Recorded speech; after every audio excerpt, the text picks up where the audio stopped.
ఇంకా లేవలేదు? రిత్విక, పిల్లలు స్కూల్కి టైం అవుతుంది, లేవండి. ఈరోజు నేను స్కూల్కి వెళ్ళానమ్మా. ఎందుకు వెళ్ళవు?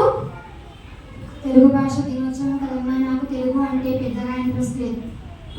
నేను కొంచెం పండుకుంటానమ్మా. మిమ్మల్ని నేను కొడతాను వెళ్ళకపోతే. అమ్మా, అసలు తెలుగు భాష అంటే ఏమిటి? నీకు మీ అమ్మంటే ఇష్టం కదా? చాలా ఇష్టం. ఎందుకు అంత ఇష్టం? ఎందుకంటే నువ్వు అమ్మవి కదా. మరి అమ్మ భాష అంటే కూడా ఇష్టం ఉండాలి కదా. అయితే నువ్వు ఇంగ్లీష్లో మాట్లాడు. అది కాదు అమ్మ మాట్లాడే భాష అంటే.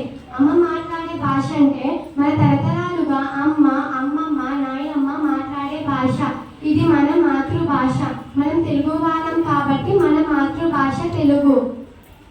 అర్థమయ్యిందమ్మా. వచ్చిందండి వెయ్యాలి. పిల్లలేంటి ఇంకా స్కూల్కి వెళ్ళలేదు? ఈరోజు తెలుగు భాష దినోత్సవం కదా, అందుకే వీళ్ళిద్దరూ మేము స్కూల్కి వెళ్ళము అని చెప్తున్నారు. అసలు తెలుగు భాష దినోత్సవం తెలుసా మీ పిల్లలకి? అంటే ఏంటండి?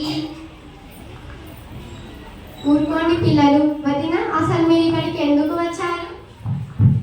ఏం లేదు వదిన, చూసి పోవడానికి పోతున్నా మరి. బాయ్ బాయ్ అండి. పిల్లలు, మీకు తెలుగు భాష దినోత్సవం గురించి తెలుసా? దీన్ని విదేశీయులు కూడా ఎంతో గౌరవిస్తారు. ఎంతో మంది కావులు ఆశ్రయం ఇచ్చి గోడ విజయం స్థాపించి ఆ మహాకృష్ణ దేవరాయలు వచ్చి చెప్పినా మీకు అర్థం కాదేమో.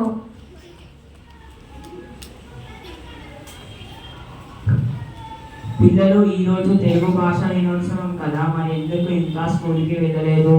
మాకు తెలుగు అంటే ఇంట్రెస్ట్ లేదు కాబట్టి మేము స్కూల్కి వెళ్ళలేదు.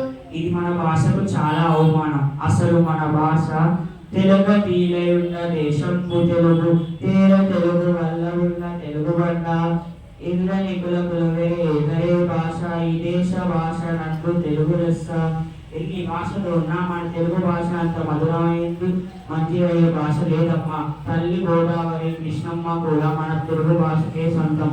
అంత మధురం అయ్యింది మన తెలుగు భాష. నేను కాలోజీని, తెలంగాణ కోసం నా జీవితాన్ని అంకితం చేసిన ప్రజల మనిషిని. నా కవిత్వంతో స్వరాష్ట్ర ఆకాంక్షాన్ని రగిలించిన ప్రజల కవిని. తెలంగాణ రాష్ట్ర ప్రజలందరూ నన్ను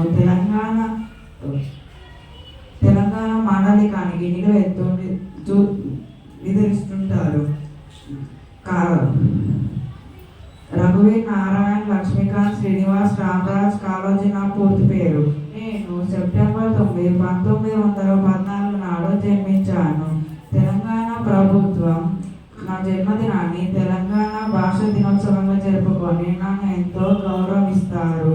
అన్యాయాన్ని ఎదిరిస్తే నా గొడవకు సంస్కృతి, అన్యాయాన్ని అంతరిస్తే నా గొడవకు ముక్తి ప్రాప్తి.